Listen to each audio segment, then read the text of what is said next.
Bonjour chers amis, bienvenue à vous nos fidèles auditeurs et bienvenue aussi à vous qui nous rejoignez pour la première fois. N'hésitez pas à vous abonner, n'hésitez pas non plus à partager nos études et à liker, à laisser vos commentaires. Alors que vous soyez pleinement bénis et que l'Éternel vous comble de ses bienfaits. Voilà. Notre étude d'aujourd'hui sera basée sur le déluge, le type et l'antitype. Nous verrons en quoi consiste cet antitype. Mais avant de pouvoir entrer dans le vif du sujet, j'aimerais que nous puissions revenir sur le point concernant la proclamation du message des trois anges. Nous avions dit dans notre dernière étude que le moment n'était pas encore venu pour la proclamation du message des trois anges. Et il semblerait que certaines personnes n'aient pas compris cela, que le moment ne soit pas encore venu. Alors pourquoi nous disons cela ? C'est à travers la prophétie, lorsque nous analysons, le message ne peut pas être proclamé encore tant que l'image de la bête n'est pas constituée. Ceci est le point essentiel à considérer. En fait, comment sera mise en place l'image de la bête ? C'est à travers le protestantisme apostat qui sollicitera l'appui du gouvernement pour édicter une loi, un décret. Donc, tant que ce décret n'est pas promulgué, le message ne peut pas être proclamé. Alors c'est pour cette raison que nous disons que le moment n'est pas encore venu parce que le décret n'est pas encore édicté. Ceci ne veut pas dire que nous ne pouvons pas parler du message des trois anges. Mais comme nous l'avons expliqué, nous devons nous l'approprier d'abord. Nous devons considérer particulièrement le message du premier ange qui nous demande de craindre Dieu. Pourquoi ? Parce que l'œuvre qui se passe dans le sanctuaire aujourd'hui est très importante à considérer en tant que chrétien. Parce que c'est l'œuvre du jugement qui se fait. C'est pour cette raison que nous insistons sur le message du premier ange qu'il nous faut considérer. Et lorsque le décret sera promulgué, en fait, il ne reste que ce point-là à s'accomplir, le décret, puisque nous avons constaté, nous voyons autour de nous que tous les autres éléments sont mis en place. C'est-à-dire quoi ? La loi numérique, le contrôle de l'humanité, toutes ces choses-là sont déjà en test. Il y a des tests qui ont été faits et il ne reste qu'au décret d'être voté pour que le message soit proclamé. Alors, vous comprenez bien que tant que le décret n'est pas promulgué, le message ne peut pas être proclamé, comme nous disons. C'est comme si on nous parle d'un hôpital qui doit être construit, et en fait, on nous demande de sortir de cet hôpital alors qu'il n'est même pas encore construit. Vous me comprenez ? C'est simplement ce que ça veut dire. Comment pouvons-nous prêcher quelque chose alors que tout n'est pas mis en place ? Alors c'est ce point-là que je voulais faire pour que nous puissions véritablement comprendre que le moment effectivement n'est pas encore là. Préparons-nous pour ce moment-là, approprions-nous le message des trois anges et lorsque le moment viendra, à ce moment-là, le message sera prêché avec puissance. Vous n'oubliez pas que les trois messages doivent se joindre au message de l'autre ange. Et c'est le message de l'autre ange qui dira « Sortez de Babylone ». Qui dit « Sortez de Babylone » dit lorsque le décret sera mis en place, lorsque tout sera ficelé. Aujourd'hui, tout n'est pas ficelé. C'est ce que nous voulions apporter comme précision pour nous aider à comprendre la raison pour laquelle nous avons expliqué que le moment n'est pas venu pour cette proclamation. Nous espérons que ce point a été clair. Très bien. Ok. Maintenant, nous allons aborder notre sujet concernant le déluge, le type et l'antitype. Mais avant tout, nous allons, comme d'habitude, implorer la présence de Dieu. Éternel Dieu d'amour, que ta paix, ta grâce repose sur nous et que ton Saint-Esprit, l'Esprit de vérité, nous ouvre l'intelligence pour que nous puissions bien comprendre ce sujet, nous l'approprier et pouvoir partager ensuite à tous nos bien-aimés. Que ton nom soit glorifié, béni, et pardonne-nous, fortifie-nous et guide-nous. Nous t'avons prié au nom de Jésus pour ta gloire. Amen. Amen. Ok. Alors nous allons attaquer justement notre étude, une étude qui est très importante, l'étude du déluge. C'est vrai que lorsque nous considérons particulièrement Matthieu 24, qui nous dit qu'il en sera de même au jour de Noé, souvent nous nous arrêtons sur cet aspect de mariage. Les gens se marient, s'amusent, etc. On s'arrête souvent sur cet aspect festif, sur cet aspect où les gens s'adonnent à toutes sortes de choses. Mais il y a un autre aspect à considérer, chers amis, et cet aspect est très important. C'est l'aspect où l'Éternel a donné les précisions concernant les périodes de temps concernant, par exemple, le nombre de jours de pluie, le nombre de jours où l'eau a stagné sur la terre, le nombre de jours où la décrue s'est faite, le nombre de jours où encore la terre a pris pour sécher. Donc, ce sont des éléments que nous n'avons jamais considérés et que nous allons considérer aujourd'hui dans cette étude. Pourquoi? Parce que ce sont des éléments à prendre en compte. Et vous comprendrez pourquoi ces éléments sont à prendre en compte. On va toucher l'aspect concernant la période où le déluge a commencé et jusqu'à la fin du déluge. N'oubliez pas que nous vivons une époque où l'iniquité abonde et que ce sont des signes justement qui nous montrent que le Fils de l'homme est à la porte. Et l'Éternel nous dit que c'est celui qui persévérera jusqu'à la fin qui sera sauvé. Et nous devons comprendre, chers amis, que la prophétie de Noé aura un second accomplissement très bientôt. C'est-à-dire que le déluge de Noé a consisté à sauver ceux qui étaient fidèles et à détruire tous les impénitents. Donc, nous devons retrouver la même condition à travers l'antitype, ceux qui seront sauvés, comment ils le seront, et ceux qui seront perdus, comment ils le seront aussi. D'accord? Donc, je vous invite déjà, premièrement, à ouvrir vos Bibles avec moi, bien entendu, dans Matthieu, chapitre 24. Matthieu, chapitre 24, versets 37 à 39, qui nous dit ceci. « Mais comme il en était au jour de Noé, il en sera de même de l'avènement du Fils de l'homme. Car comme au jour avant le déluge, les hommes mangeaient et buvaient, se mariaient, et donnaient en mariage jusqu'au jour où Noé entra dans l'arche. Et ils ne connurent point que le déluge viendrait, jusqu'à ce qu'il vint, et les emporta tous. Il en sera de même de l'avènement du Fils de l'homme. » Comme nous avons dit tout à l'heure, chers amis, le point qui nous intéresse, c'est le point du déluge. Pas le point qui précède le déluge, mais le point à partir du déluge. D'accord? C'est ce qui nous intéresse particulièrement à travers cette étude. Et pour apporter quelques précisions encore, je vous invite à aller déjà avec moi dans les paraboles de Jésus, à la page 150, au chapitre « Dieu ne fera-t-il pas justice à ses élus ?» Le texte nous dit « De l'Inde, de l'Afrique, de la Chine et des îles et des pays prétendus chrétiens avec leurs millions d'opprimés, les cris des misères humaines montent jusqu'à Dieu. Ce cri ne tardera pas à recevoir une réponse.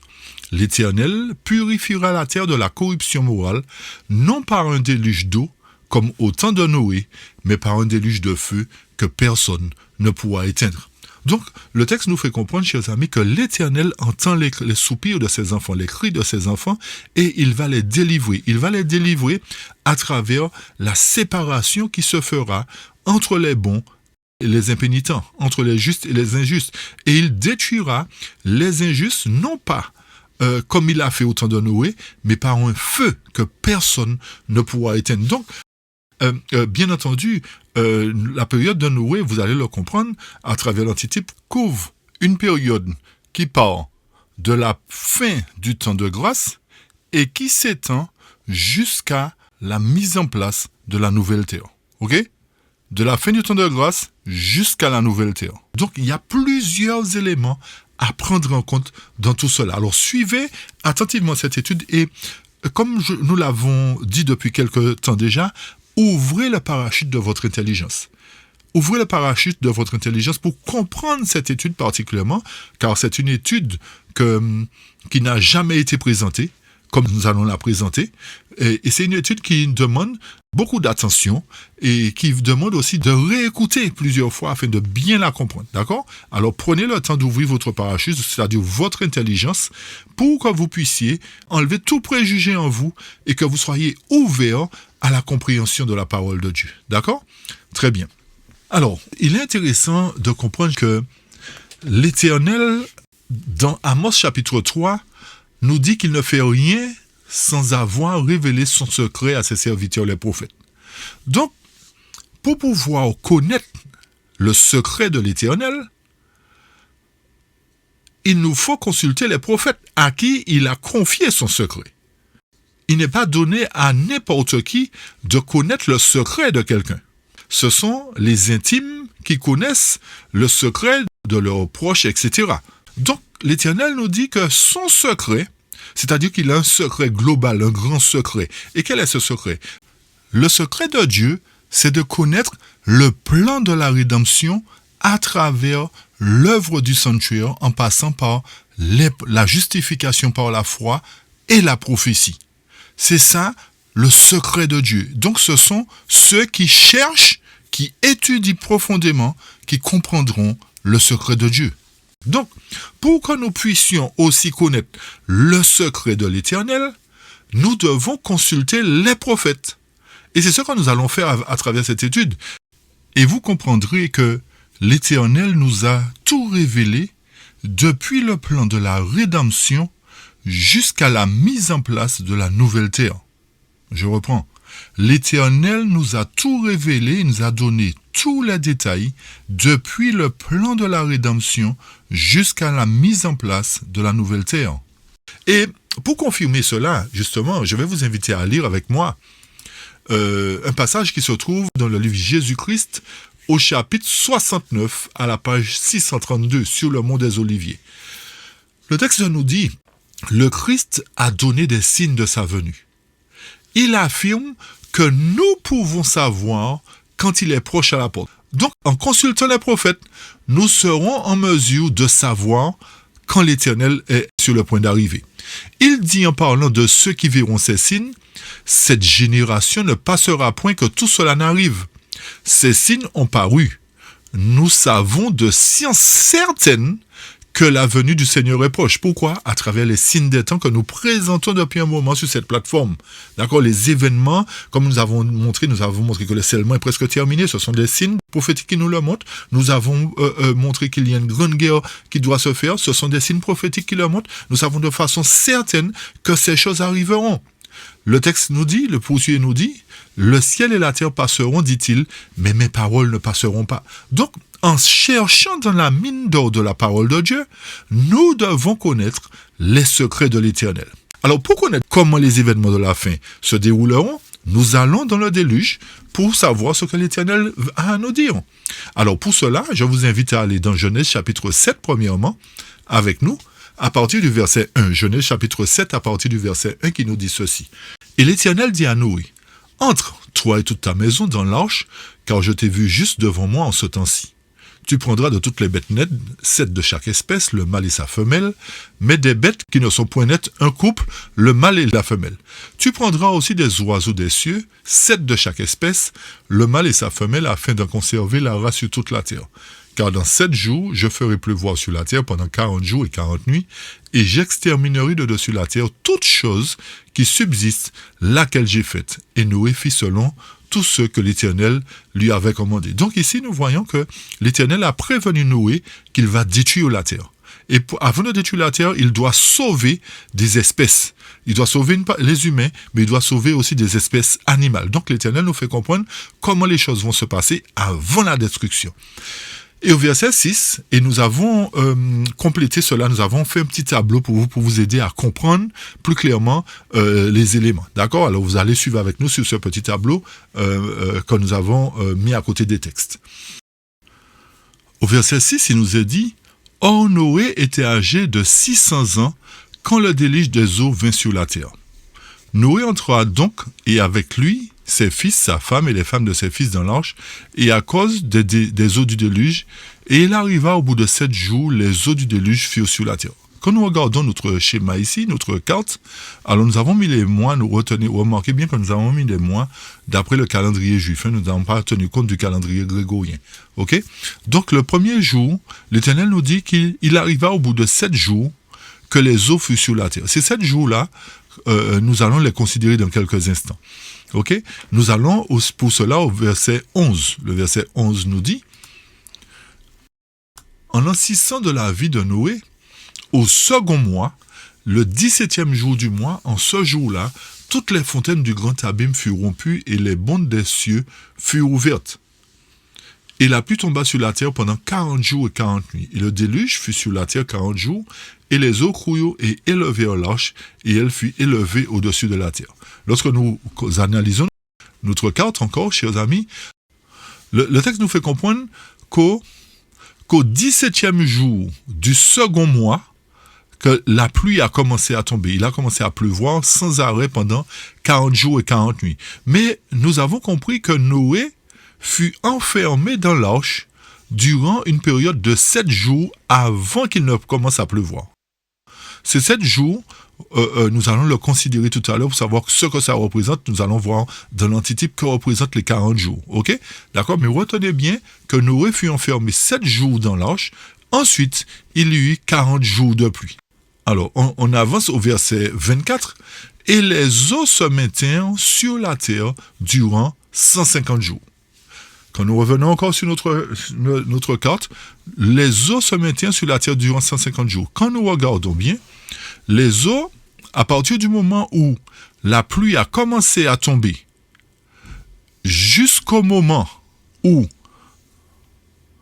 le sommet, l'arche s'est arrêté sur le sommet du mont Ararat, il s'est écoulé 150 jours. C'est-à-dire 40 jours de pluie, plus 110 jours où les eaux ont demeuré sur la terre sans bouger. Vous avez bien compris, chers amis? 110 jours en vert ici, où les eaux ont stagné sur la terre, n'ont point bougé, ne sont point descendues. D'accord? Il n'y a pas eu de décrue. Donc, ces 110 jours-là, nous allons les considérer tout à l'heure dans l'antitype. Mais il faut tenir compte aussi que ça fait un total de 150 jours où, depuis le moment où l'eau a commencé à tomber sur la terre. N'oubliez pas que les antédiluviens n'avaient jamais vu de pluie. Ok? Ils n'avaient jamais vu de pluie. Retenez bien ceci. Ok? Donc, n'oubliez pas avant que le déluge est un type de la protection des rachetés et un type aussi de la destruction des méchants. N'oubliez pas cela, d'accord? Alors, lorsque nous poursuivons au chapitre 8, cette fois-ci, au chapitre 8, verset 3, le texte nous dit « Et au bout de 150 jours, les eaux se retirèrent sans interruption de dessus la terre et diminuèrent. Et le 17e jour du 7e mois, l'arche s'arrêta sur le sommet des montagnes d'Ararat. » Vous manquez bien, au bout de 150 jours, chers amis. Donc, au bout des 150 jours, comme vous regardez ici, les 150 jours se terminent le 17e jour du 7e mois. D'accord? Au bout de 150 jours, le texte nous dit que les eaux ont commencé à diminuer, d'où la partie jaune citron que vous voyez ici. Les eaux ont commencé à diminuer à partir du 17e jour du 7e mois. Ok? Et quand nous poursuivons au verset 5, le texte nous dit « Et les eaux allèrent en diminuant de plus en plus jusqu'au 10e mois et au premier jour du 10e mois, les sommets des montagnes apparurent. » Vous avez compris? Donc, les eaux allaient en diminuant de plus en plus jusqu'au 10e mois. D'accord? Au 10e mois, et le premier jour du 10e mois, les sommets des montagnes ont commencé à apparaître. Donc, quand nous revenons en arrière, le premier sommet qui est apparu, c'est le sommet du mont Ararat, où l'arche s'est posée. Mais l'eau était encore le niveau de l'eau était très haut, très élevé. Mais les eaux ont commencé à diminuer, à partir du 17e jour. Et à partir du 10e mois, le premier jour du 10e mois, les autres sommets des montagnes, on va dire, ont commencé à apparaître. Et la décrue a continué. D'accord? Et pour cela, on va au verset 13 maintenant pour confirmer, pour apporter d'autres explications. Et il arriva qu'en l'an 601 de l'âge de Noé, au premier jour du premier mois, les eaux se firent dessécher de dessus la terre, et Noé, ôtant la couverture de l'arche, regarda, et voici, la surface de la terre se séchait, et au 27e jour du second mois, la terre fut sèche. Donc, la décrue a continué. La décrue a continué en jaune orange cette fois-ci jusqu'au premier jour de l'année suivante, de l'an 601 de la vie de Noé. Ok? Donc la décrue a duré 164 jours. Ok? 164 jours. Donc une décrue ne va pas aussi lentement. Vous me suivez? Une décrouille c'est quelque chose qui se fait très rapidement. Alors, ceci est contraire à la normale que la décrouille prenne autant de temps. Ok, alors ici, nous avons tous les éléments dans ce tableau qui nous permettent de comprendre comment s'est passé le déluge depuis le moment où Noé est resté dans l'arche, enfermé dans l'arche, jusqu'au moment où, après le premier jour du premier mois, c'est-à-dire 56 jours après, la terre a complètement séché et que Noé a pu poser les pieds par terre et que la vie a repris définitivement. Alors, à travers cela, nous allons donner les explications concernant l'antitype maintenant. Ok? Nous allons donner l'explication concernant l'antitype. Donc, il y a 7 jours à considérer dans l'antitype. Nous allons considérer 40 jours de pluie, 110 jours où l'eau a stagné sur la terre. Nous allons voir à quoi ça correspond. Ok? Et le nombre total de la décrouille qui correspond à 164 jours. Nous allons considérer cela aussi dans l'antitype, ainsi que les 56 jours pendant lesquels la terre a séché. Ok? D'accord? Ce sont des éléments que nous allons considérer. C'est pour cette raison que nous avons dit que il est important de relever ces points. Parce que si l'Éternel a donné ces détails, c'est parce qu'il y a une importance, il y a quelque chose à comprendre là-dedans. Le nombre total de jours à partir de l'entrée de Noé dans l'arche jusqu'à sa sortie fut de 377 jours. D'accord, chers amis? 377 jours. Il s'est écoulé 377 jours exactement, depuis l'entrée de Noé dans l'arche jusqu'à sa sortie. Nous allons maintenant dans l'antitype pour comprendre ce que l'Éternel veut nous dire. Et pour cela, nous allons d'abord lire un texte dans Patriarches et Prophètes concernant justement le chapitre du déluge. Et ce paragraphe est très important parce qu'il y a plusieurs éléments à considérer dans ce passage. Le texte nous dit, au chapitre 7, à la page 73 en français et 98 en anglais, « La miséricorde divine cessa de plaider pour une race coupable. Les bêtes des champs et les oiseaux du ciel ayant trouvé un lieu de refuge, Noé et sa famille entrèrent dans l'arche. Alors l'Éternel ferma la porte de l'arche sur lui. » Pause. Déjà ici, l'Éternel nous fait comprendre que c'est lui qui a mis fin à la grâce. En fermant la porte de l'arche, il a mis fin à la grâce et c'est lui qui a déterminé le moment où la grâce se terminait. D'accord? Donc, ceci nous montre que Noé est resté enfermé dans l'arche durant 7 jours. Durant 7 jours, à partir du moment où la porte de la grâce est fermée. Donc, ceci doit avoir une signification pour nous montrer que lorsque la grâce se terminera, il y aura un nombre de jours qui va s'écouler jusqu'à ce que la destruction par la pluie arrive, ou encore, dans l'antitype, jusqu'à la destruction par les fléaux. Donc, si vous avez bien compris ceci, la pluie est un type de la destruction des méchants par les fléaux dans l'antitype. Ok? La pluie est une destruction parce que les méchants, au temps de Noé, n'avaient jamais vu la pluie. Eh bien, les méchants dans l'antitype n'auront jamais vécu les fléaux. Ok? Donc, ceci, il y a une similitude à comprendre à travers le type et l'antitype. Ça, c'est déjà une chose. On poursuit.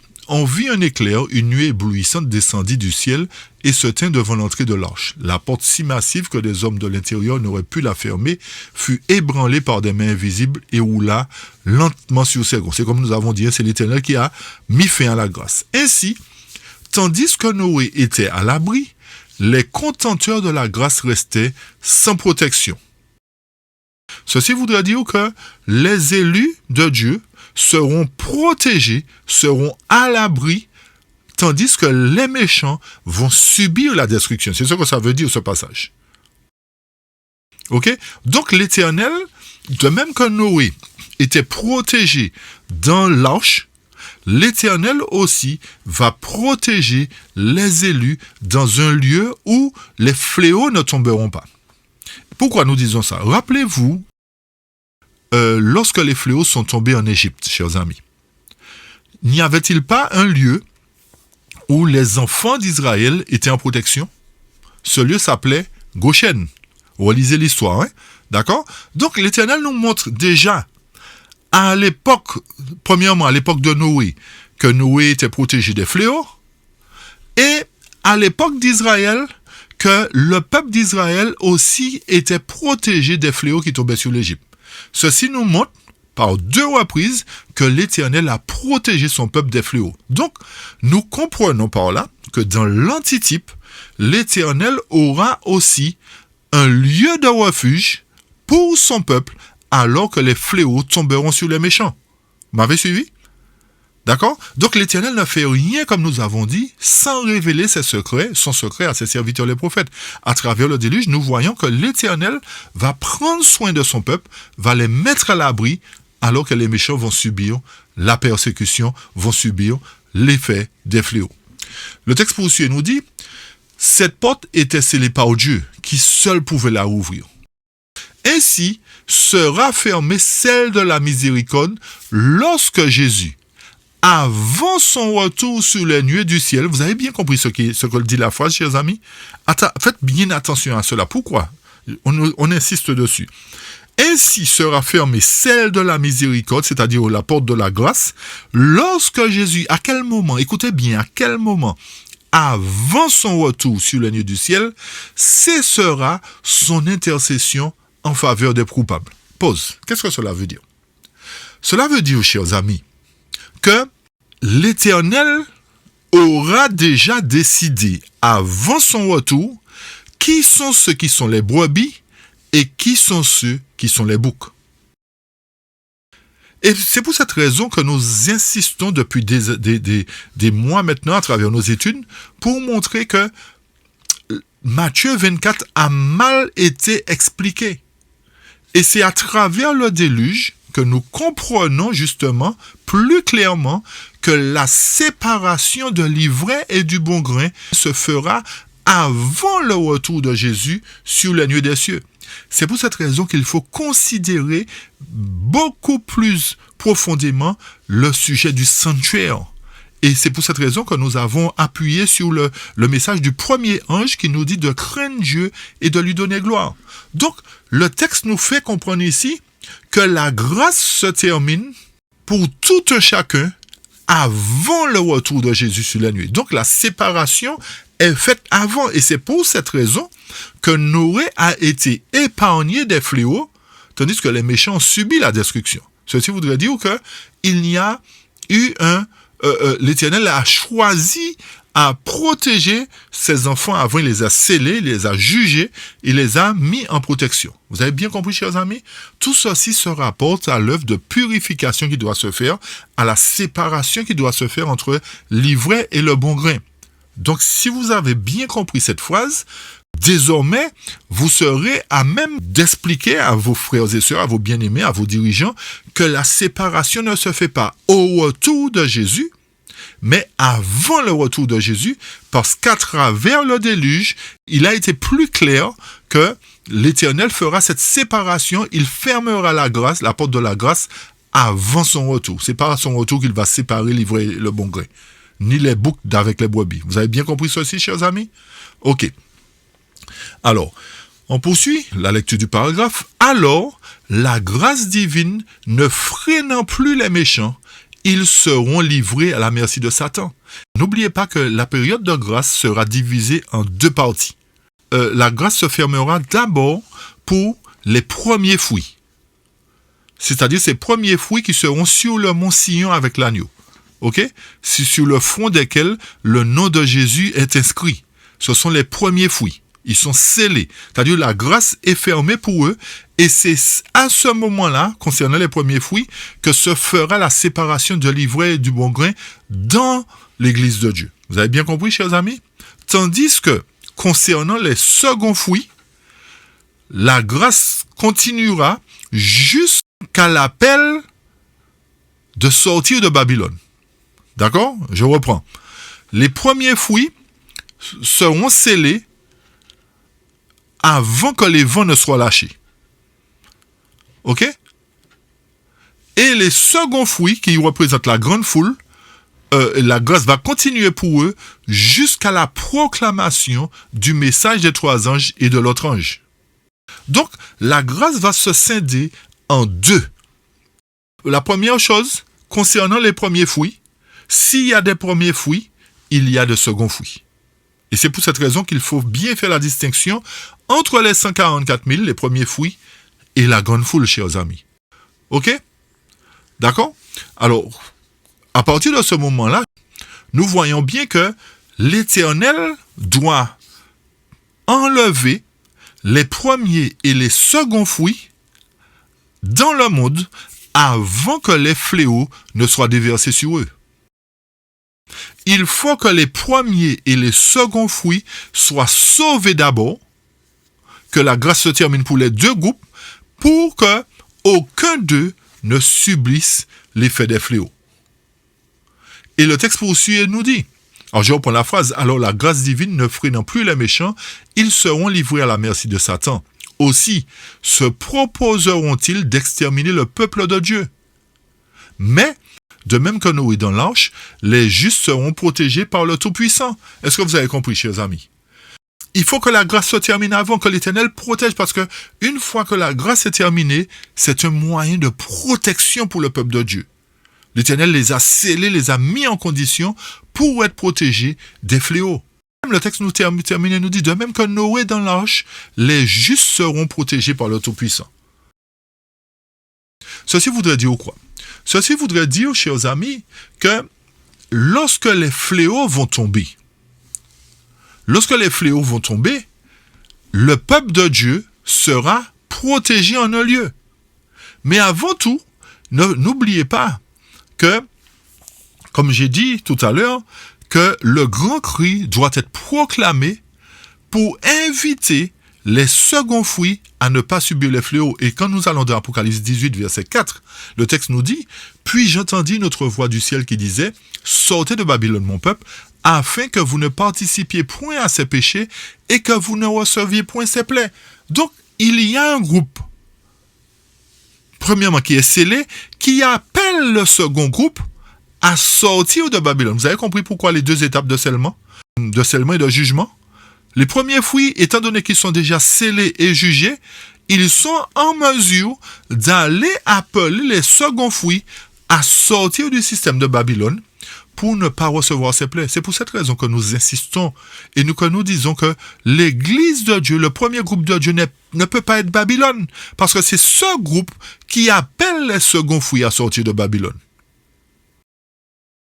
Et c'est une fois que le premier groupe a appelé le second groupe à sortir de Babylone, que tous seront en sécurité, non pas dans l'arche, mais dans un lieu que l'Éternel aura préparé pour son peuple, afin que les fléaux ne tombent pas dans ce lieu-là. Rappelez-vous Goshen, chers amis, rappelez-vous aussi Noé. Ok, ce sont deux éléments à prendre en compte. Alors, ceci voudrait dire que les fléaux ne seront pas universels.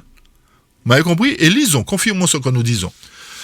Dans la tragédie des siècles, à la page, au chapitre 39, à la page 681, chapitre Le temps de détresse, le texte nous dit que ces plaies ne seront pas universelles, sinon, autrement, les habitants de la terre périraient tous. Vous avez bien compris le passage? Ces plaies ne seront pas universelles. Si les plaies ne sont pas universelles, chers amis, c'est qu'il y a un lieu où les plaies ne vont pas tomber. Ceci coule de source. Mais le texte poursuit et nous dit, elles compteront toutefois parmi les plus terribles qui aient frappé les mortels. Tous les fléaux dont les hommes ont souffert avant la fin du temps de grâce ont été mélangés de miséricorde. Le sang de Jésus offert en leur faveur a toujours préservé les méchants du juste salaire de leur iniquité, mais sous les plaies finales, la colère de Dieu sera versée sans pitié. Vous avez bien compris, chers amis, que c'est pour cette raison que l'Éternel invite ses enfants à sortir du sein de Babylone, parce que ces plaies-là seront terribles. Ces plaies-là seront terribles. Ces plaies seront versées sans pitié.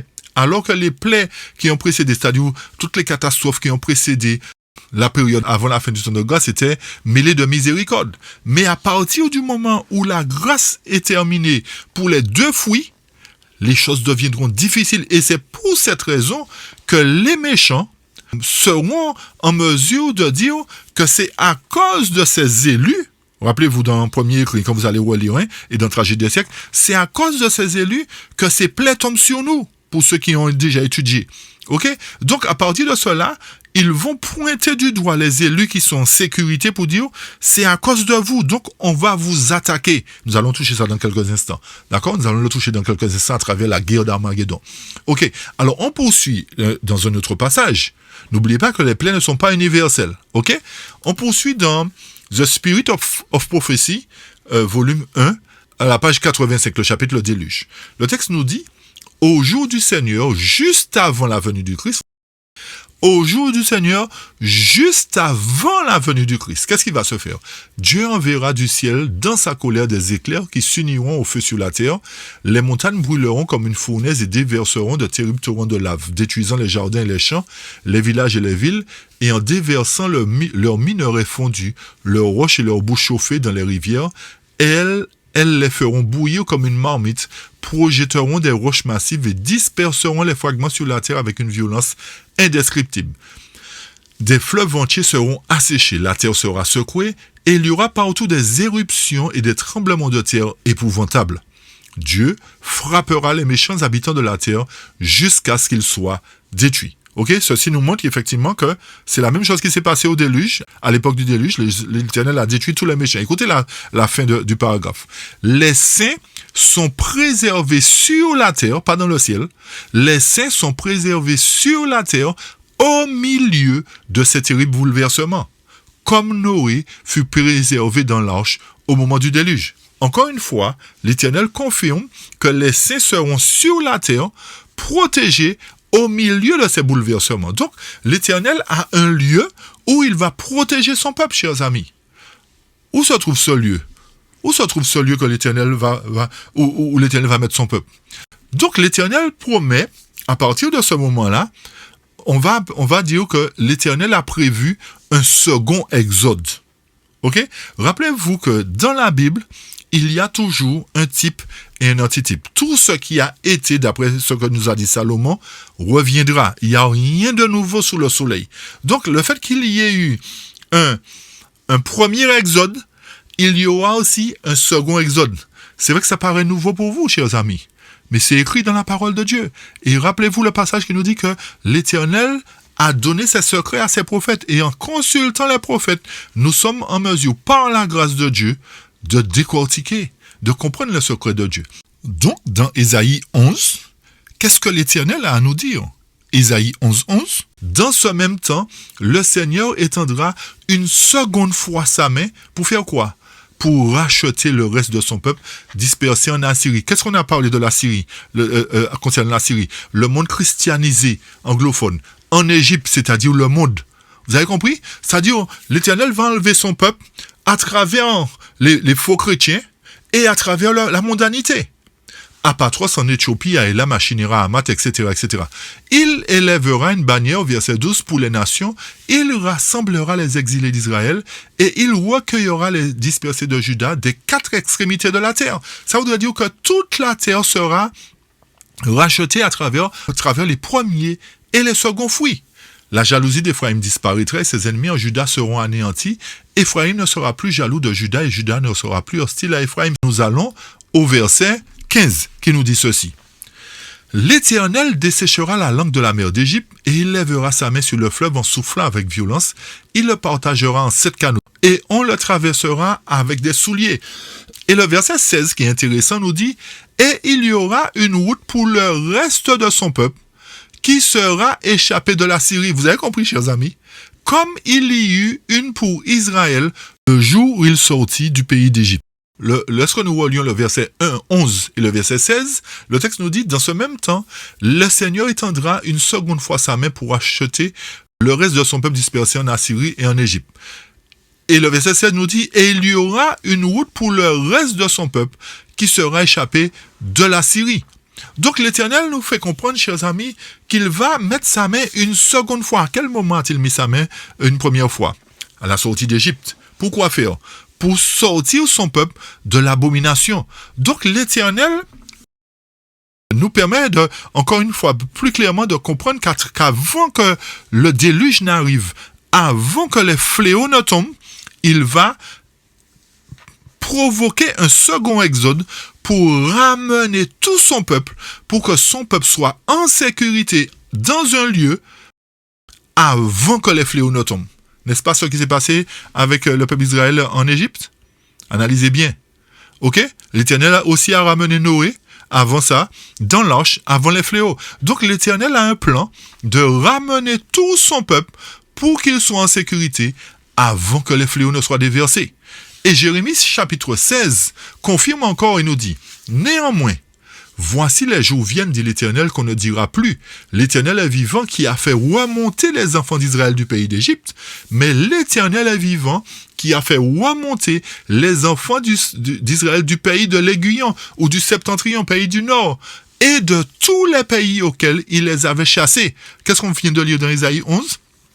L'Éternel va ramener ses enfants des quatre coins de la terre. Et le texte poursuit et nous dit, après que je les aurai ramenés dans leur pays, où est-ce, chers amis? Dans leur pays. Où se trouve leur pays? Lequel j'ai donné à leur père. La Canaan terrestre. C'est pas la Canaan céleste pour le moment. Pour le moment. Je le précise bien, ce n'est pas la Canaan céleste pour le moment. Pourquoi? Pourquoi? Nous insistons dessus. Pourquoi, chers amis? Parce que Noé a subi le déluge avant que la terre soit restaurée. D'accord? Donc, le peuple de Dieu ne peut pas monter en Canaan céleste avant que les fléaux ne soient déversés. Vous m'avez compris? Vous avez compris le sujet, chers amis? Donc, l'Éternel nous permet de comprendre plus clairement à travers l'étude du déluge qu'il a un lieu qu'il prépare, et ce lieu-là, c'est le pays qu'il avait donné à nos pères. Il va nous ramener là, momentanément, je dis bien momentanément, pour nous protéger des fléaux. Chers amis, relisez vos Bibles. Relisez votre Bible. Et consultez Ézéchiel 36 aussi. Ézéchiel 36 qui nous fait comprendre que l'Éternel va parler à la terre pour que la terre puisse nous nourrir. Il va parler à la terre. Relisez attentivement Ézéchiel 36, chers amis. L'Éternel nous a tout révélé. Tout révélé. Consultons les prophètes. Les prophètes ont le secret. En consultant les prophètes, nous découvrons le secret de Dieu. Chers amis, comme je vous ai dit, l'ennemi a tout fait pour nous voiler la vérité, pour nous cacher la vérité. Il a utilisé des théologiens qui ont fait des études et qui ont tordu le sens de la parole. D'accord? Et c'est pour cette raison que l'Éternel nous dit de chercher pour nous-mêmes afin que nous soyons sauvés. Celui qui cherche trouve. Ok? Donc, l'Éternel nous fait comprendre qu'avant que les fléaux ne soient déversés, qu'est-ce qui va se faire? Il va nous ramener dans notre pays, il va provoquer un second exode pour pouvoir nous protéger. Ça paraît nouveau, chers amis, mais il est écrit. Il est écrit, chers amis. C'est la parole qui nous le fait comprendre. Et c'est pour cette raison que je vous invite à consulter les prophètes une fois de plus. Analysez les prophéties. Ne restez pas sur Jésus revient ou bien l'amour de Jésus. Tout ça, c'est bien. On connaît ça. Il faut qu'on vive l'amour de Jésus. Mais vous voyez qu'il est important de connaître la prophétie aussi. Et dans la prophétie est contenu l'amour de Jésus pour nous. Donc, en étudiant les prophéties, nous découvrons l'amour de Jésus, chers amis. Vous m'avez compris? Ok, on poursuit. Parce qu'il y a beaucoup de choses à dire. Donc, nous allons dans l'antitype, comme nous avons dit. Nous allons dans l'antitype pour apporter les explications. Alors, quand nous allons sur notre carte, notre image, lorsque nous analysons, comme je disais, le nombre de jours pendant lesquels Noé et sa famille sont restés enfermés dans l'arche, dans l'antitype, nous devons savoir combien de jours à peu près les méchants, le peuple de Dieu sera protégé lorsqu'il sera en sécurité dans le lieu. D'accord? Alors, lorsque nous prenons le nombre de jours pendant lequel Noé et sa famille ont été enfermés dans l'arche, nous multiplions par le chiffre 7, c'est-à-dire le chiffre de la plénitude de l'évangile, nous trouvons 49. D'accord? Donc, les 7 jours où Noé resta dans l'arche signifient la fin du temps de grâce pour l'ancien monde. Ok? 7 jours qui signifient la fin du temps de grâce pour l'ancien monde. Alors donc, dans l'antitype, l'Éternel doit nous permettre de comprendre pendant combien de temps se terminera la grâce pour le nouveau monde. Alors, pour trouver l'antitype, nous devons multiplier le chiffre 7 par le chiffre de la plénitude de l'évangile. Donc, cela nous donne 49 jours de la fin du temps de grâce jusqu'au début des plaies.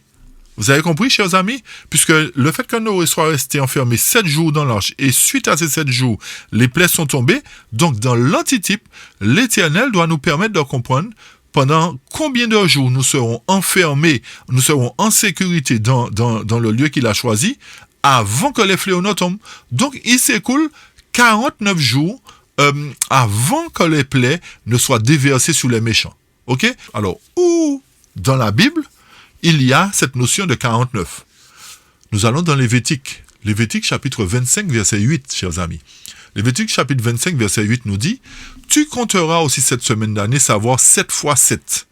7 fois 7 ans, et le jour des 7 semaines feront 49 ans. » Donc, on voit bien la notion de multiplier par 7, et on voit aussi la notion de 49 ans. Donc, il se trouve qu'en multipliant 7 par 7, nous trouvons 49. 49 qui correspond à la période pendant laquelle les justes seront en sécurité dans le royaume prémillénaire, on va dire, avant que les fléaux ne soient déversés. Ok? Ensuite, lorsqu'on considère les 40 jours de pluie, les 40 jours de pluie étaient le symbole de la destruction des méchants à l'époque de Noé. Donc, étant donné que ces 40 jours de pluie dans le type était la destruction des méchants à l'époque de Noé, dans l'antitype, nous devons avoir aussi le nombre de jours correspondant à la destruction des méchants à travers les fléaux dans l'antitype. Et pour cela, pour trouver le nombre de jours, il nous suffit de multiplier les 40 jours de pluie qui sont symboles de destruction des antédiluviens par le chiffre 10 de l'universalité. Le 10, lorsque nous avons 10 orteils, 10 cornes, etc., ça représente l'universalité, chers amis. L'universalité. Donc, lorsque nous multiplions 40 par 10, cela nous donne 400 jours de plaies. Alors que la pluie est tombée 40 jours, les plaies vont tomber pendant 400 jours. Ce qui nous fait un total de 449 jours, à part depuis le moment où la grâce s'est terminée, jusqu'au retour de Jésus, nous allons dire. D'accord? Mais n'oubliez pas que lorsque nous retournons dans Lévitique, chers amis, Lévitique, il est fait aussi mention de l'année du jubilé. Donc, pour cela, nous allons dans Lévitique 25, cette fois-ci, et le verset 1 nous dit, on va lire le verset 1, verset 11 et verset 12. Alors, comme je vous dis, prenez le temps d'écouter l'étude attentivement, chers amis, ou réétudiez, d'accord? Le texte nous dit au verset 1, « L'Éternel parla à Moïse sur la montagne du Sinaï et dit, « Parle aux enfants d'Israël et tu leur diras, « Quand vous serez entrés dans le pays que je vous donne, la terre se reposera, ce sera un sabbat en l'honneur de l'Éternel. » Pause. L'Éternel dit à Moïse, « Lorsque vous entrerez dans le pays que je vous donne, vous allez vous reposer. » Et en quoi consistait ce repos? Verset 11, « La 50e année sera pour vous le jubilé. Vous ne sèmerez point, vous ne moissonnerez point ce que les champs produiront d'eux-mêmes, vous ne vendangerez point la vigne non taillée. Car c'est le jubilé, vous le regarderez comme une chose sainte, vous mangerez le produit de vos champs. » Donc, à travers les 49 jours de grâce et les 400 jours de plaie, nous devons ajouter l'année du jubilé. D'accord? Qui est l'année où nous faisons quoi? Nous entrons dans le pays. Dans quel pays? La Sainte Cité. Nous partons faire des vacances au ciel. La 50e année représente l'année du jubilé, chers amis. L'année où nous arrêtons toutes nos œuvres, mais nous nous réjouissons en l'Éternel. Nous arrêtons tout travail et nous montons faire 1000 ans de vacances au ciel. Donc, ceci donne un total de 450 jours, chers amis, en comptant les 49 jours selon Lévitique et l'année du jubilé qui nous donne 450 jours. Donc, ce sont des signes, ce sont des éléments que nous devons prendre en compte. Maintenant, comme il y a l'année du jubilé, nous ne savons pas à quel moment Jésus va revenir. Mais nous savons qu'il y a une année du jubilé. N'oubliez pas, chers amis, qu'après les plaies, et c'est ce qui est important à comprendre, c'est pour cette raison que nous ne disons pas que nous connaissons le retour de Jésus. Bien que, premier écrit nous dit qu'on saura l'heure et le jour, on va le lire tout à l'heure. Mais nous ne sommes pas en train d'affirmer que nous savons quel jour Jésus va revenir. N'oubliez pas que c'est pas ce que nous disons. D'accord? Nous présentons simplement l'antitype du déluge qui correspond à la période de grâce qui va prendre fin, où le peuple de Dieu sera en sécurité, et la destruction des méchants dans 2 phases. Pourquoi 2 phases? Parce que, à travers l'image que nous présentons, il y a une destruction des méchants à travers les fléaux, avant les 1000 ans, et une destruction des méchants après les 1000 ans, c'est-à-dire lorsqu'ils attaqueront la cité. Donc, il y a une période de 1000 ans qui sépare la première destruction des méchants à travers les fléaux et la seconde destruction des méchants après les 1000 ans. Vous avez bien compris, chers amis, mais nous ne sommes pas en mesure de dire quel jour Jésus va revenir, bien que nous le saurons, mais nous ne pouvons pas le dire. Simplement, les éléments que nous pouvons apporter sont les éléments concernant l'antitype de la destruction des méchants et la sauvegarde des enfants de Dieu, la protection des enfants de Dieu. Ce sont ces éléments que nous pouvons connaître à travers l'enseignement des prophètes. Ok, chers amis, n'allez pas dire que nous avons dit que nous savons le retour de Jésus. Non, non, non. D'accord? Et vous vous rendrez compte au fil du déroulement, c'est vrai qu'il y a beaucoup de choses à dire, et l'heure avance, mais lorsque nous entamerons justement le sujet des 1000 ans, vous comprendrez encore plus clairement. D'accord? Donc, retenez bien, avant de toucher l'aspect des 1000 ans, une fois que les fléaux sont tombés, qu'est-ce qui se passe? Le temple est rempli de fumée. Et c'est pour cette raison qu'Apocalypse chapitre 15, verset 5 nous dit « Et après ces choses, je regardais, voici le temple du tabernacle du témoignage fut ouvert au ciel, et les 7 anges qui avaient les 7 plaies sortirent du temple, vêtus d'un fin lin pur et blanc. Et c'est sur leur poitrine avec des ceintures d'or. Et l'un des 4 animaux, les 4 êtres vivants, donna aux 7 anges 7 fioles d'or pleines de la colère du Dieu vivant au siècle des siècles. Et le temple fut rempli de fumée qui procédait de la majesté de Dieu, de sa puissance, et personne ne pouvait entrer dans le temple jusqu'à ce que les 7 plaies des 7 anges fussent accomplies. Donc vous voyez que une fois que le jugement est fini, chers amis, c'est la place pour les fléaux. Et pendant la dispersion des fléaux, il y a de la fumée dans le sanctuaire.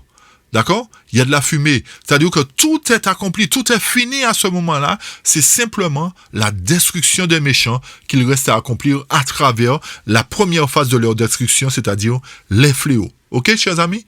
D'accord. Mais retenez bien concernant les 400 jours de plaie, que cela correspond à une saison et un temps.